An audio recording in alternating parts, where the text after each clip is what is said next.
Sir आपने जैसे कि अभी बोला कि मेंटल स्टेट के लिए एक्सरसाइज करो, योगा करो।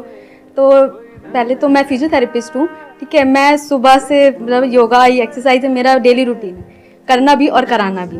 उसके बाद भी at the end of the day मैं डिप्रेस हो जाती हूँ। ये नहीं कि मन नहीं लगता, इस चीज़ में ही मन लगता है, फैमिली से भी पूरा मन लगता है, ठीक है। उसके बाद भी end of the day depress हो जाती है। तो उसको डिप्रेशन कैसे कम करेंगे? हम किसके साथ रहते हैं वो बहुत इंपॉर्टेंट है। मेरे एक दोस्त मेरे साथ आ रहे थे आज से करीब 7-8 साल पहले धौला कुआं से। रात का टाइम था और हम दोनों, मैं गाड़ी चला रहा था, हम इंडिया गेट के सामने से निकले तो उन्होंने मुझसे कहा कि अब हम बुढ़े हो गए। मैंने गाड़ी रोकी, मैंने कहा उतरो। तो उन्होंने कहा कि क्या हुआ? मैंने कहा उतरो तो, उतरो जरा। उतर गए, मैं दरवाजा बंद करो, चले। आज तक मैंने उनसे बात नहीं की। वो सब पूछते हैं आज, अब तो खैर बात ही नहीं होती, पर वो बहुत उन्होंने कोशिश की कि अब क्या हुआ? तुम दिन भर अपने आप को मोटिवेट करती हो, काम करती हो, जब तुम वापस घर में आती हो, अपने समाज में जाती हो, तो सब तुम्हारे मेंटल स्टेटस का थोड़ी है, वो तुम्हारी सारी ऊर्जा को खींच लेते हैं। इसीलिए तो माँ बाप हमारी संगत पे बड़ा ध्यान देते हैं। तुम्हें लगता होगा कि माँ बाप कितने बदमाश हैं, माँ बाप भगवान हैं। उनका एक्सपीरियंस तुम अपने दोस्तों को लेके जाया करो उनके सामने। कोई अल्ट्रासाउंड क्या करेगा जितना माँ बाप करते हैं, कोई स्कैनर क्या करेगा? सही बात है, देख के कोई फोटो कैमरा क्या फोटो खींचेगी, देख के बता देते हैं। बहुत दुष्ट है ये, इसकी आंख के नीचे देखो यहाँ निशान है, बहुत दुष्ट है ये। और वो लॉजिक भी बड़ी अच्छी सी देते हैं, कोई कुछ भी देते हैं लेकिन बड़ा अच्छा सा लॉजिक देते हैं। तो ये हमारे साथ होता है, इसलिए हमें पहले गुरुकुल भेजा जाता है। और आज की हमारी सोसाइटी इसको सिर्फ नेगेटिव दिखाई पड़ रहा है। मैं अभी अब घर गया था, हमसे लोग कह रहे भैया 24 का चुनाव लड़ोगे? मैंने कहा यार पॉलिटिकल पार्टियां कह रही कि तुम सीधे प्रधानमंत्री बन जाओ। अननेसेसरी परेशान किए होगा, अननेसेसरी दूसरों से मत। और ये एक जहां का नहीं है, ये यूनिवर्सल हो चुका है। तुमने कह दिया कि मैं आईएएस की तैयारी कर रही हूं, पर नहीं होता किसी को। तिवारी जी की लड़की दी थी, 2 साल बाद पागल हो गई। तुम इतने डिप्रेस समाज में रह रहे हो। वो तो महेश्वरी जी जैसे लोग हैं जिन्होंने बहुत लोगों को जिंदा कर रखा है।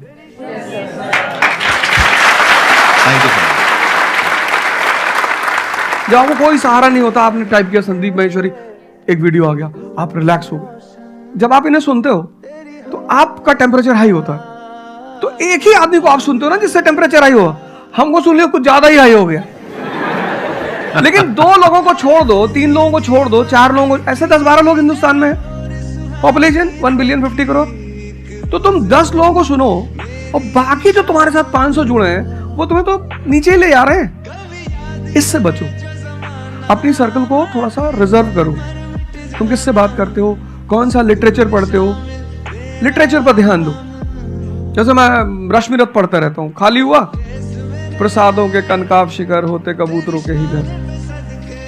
ये जो बड़े बड़े मकान हैं, कभी किसी बाज को यहां रहते हुए देखा? कबूतर रहते हैं।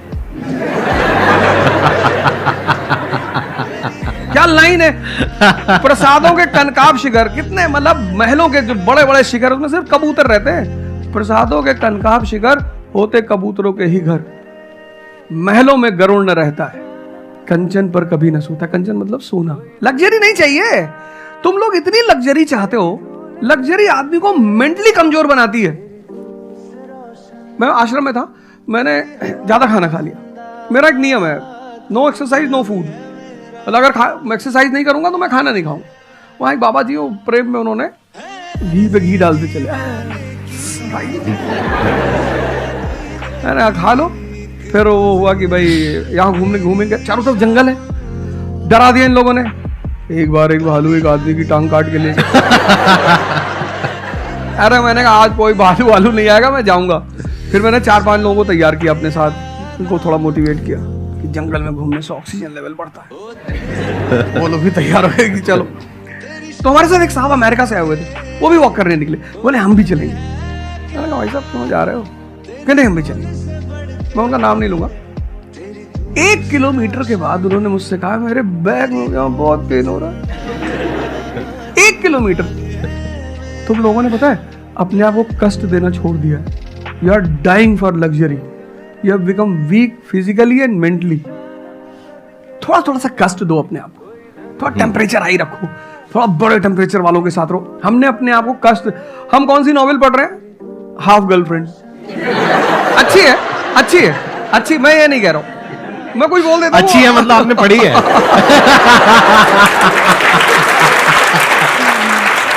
नहीं फिर कोई पकड़ निकाल लेगा, कोई वो क्लिपिंग निकाल लेगा, ओ गाली दे रहे थे उनको। नहीं नहीं, आपने बहुत सारी गलतियां कर दी, आपकी जनरेशन ने अपने को कष्ट देना छोड़ दिया। हाँ। आप पढ़िए बड़े बड़े लोग, अंबेडकर को पढ़ो, उनका जीवन संघर्षों का, प्रभु राम का जीवन पढ़ो, ये सब संघर्ष, ये सब लोग हैं जिन्होंने जीवन में लड़ाइयां लड़ी हैं। आपने उनको साइडलाइन कर दिया। आप राणा प्रताप के बारे में कुछ जानते ही नहीं हो, आपको वो पोएम याद ही नहीं है, खूब लड़ी मर्दानी वो तो झांसी वाली रानी थी। आपको तो एक चीज बता दी, twinkle twinkle how I wonder. आप वंडर किए जा रहे हो पूरी जिंदगी में। आपने कहा कि पूरे दिन मैं अपना काम करती हूँ, दैट इज फिजियोथेरेपी जो आप करते हैं, और शाम तक आते आते आपको थोड़ा सा डिप्रेस फील होता है, थोड़ा सा डाउन फील होता है, तो उसके पीछे क्या रीजन है आप बताइए। जैसे कि मैं बाकी पेशेंट्स देखती हूँ पूरा दिन में, हाँ हाँ। बट जब मैं घर पे आती हूँ तो मैं अपने मम्मी पापा को देखती हूँ, ठीक है। जो मैं उनको कहती हूँ कि आपको ये एक्सरसाइज करनी है, ये करना है, आपके लिए ये ज़रूरी है, वो ये नहीं करते। तो फिर वो मुझे डिप्रेस होता है कि मैं जब सबको सही करती हूँ और मैं अपने घर में ही सही नहीं कर पा रही हूँ। आप सबको सही नहीं करते हो, आप उन लोगों को सही करते हो जो आपके पास आते हैं। हाँ एग्जैक्टली। तो अगर आपके पेरेंट्स सही नहीं होना चाहते हैं तो उनको कौन सही करेगा? बेसिकली हमारी प्रॉब्लम क्या है कि जो नहीं करना चाहता उसको भी करवाना चाहते हैं। एग्जैक्टली। फॉर एग्जाम्पल, आप में से यहाँ पे कुछ लोग बैठे हैं और बैठे हैं जो कहते हैं कि भाई आप कुछ भी बोल दो, हम तो जैसे थे वैसे ही रहेंगे, उखाड़ लो जो उखाड़ सकते हो, आप अकेले आ जाओ, आप साथ में हो जा, सर को ले आओ, आप 10 को ले आओ, हम तो नहीं बदलने वाले। उनका कोई कुछ कर सकता है? समझ गए? तो यहाँ पे किसका एक्चुअल में किसकी लाइफ बदलने वाली है? यहाँ पर हो सकता है कुछ साल बाद आप ही में से कोई यहाँ पर बैठा होगा, बट वो इंसान कौन होगा? जो खुद अंदर से बदलना चाहता है ना। Yes, thank you sir. से बढ़ के तेरी धूप से रोशन, तेरी हवा पे जिंदा तू भागे